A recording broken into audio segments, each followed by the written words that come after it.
Assalamualaikum geng, jom follow aku untuk tengok apa persiapan aku sebelum ke Eropah. Lagi-lagi aku ada GV box dari GV Malaysia.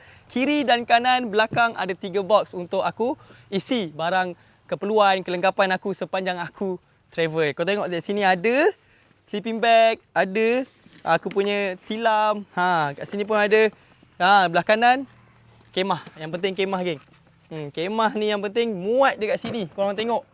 Kita tengok kat belakang pula. Helmet kat depan ni. Yang penting helmet dari Yamaha. Untuk aku punya orang cakap safety lah sepanjang perjalanan aku. Dan jom tengok di belakang ni ada apa. Let's go. 1, 2, 3. Wah, inilah makanan kita orang sepanjang perjalanan aku di Malaysia nanti. Ainu Food. Kita ada bubur lambuk ayam, ada nasi goreng ikan masin cili padi. Tengok, ni semua ada. Nasi goreng sotong cili padi pun ada. Dan yang terakhir mesti nasi goreng daging cili padi. Semua ni ada untuk kita orang punya bekalan makanan sepanjang perjalanan ni. Jom tengok di depan pula.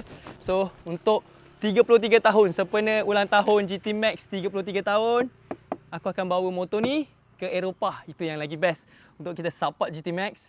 Lagi-lagi motor Yamaha LC. Okey, itu sekian saja video kali ni. Jangan lupa follow aku dan like video-video aku. Assalamualaikum.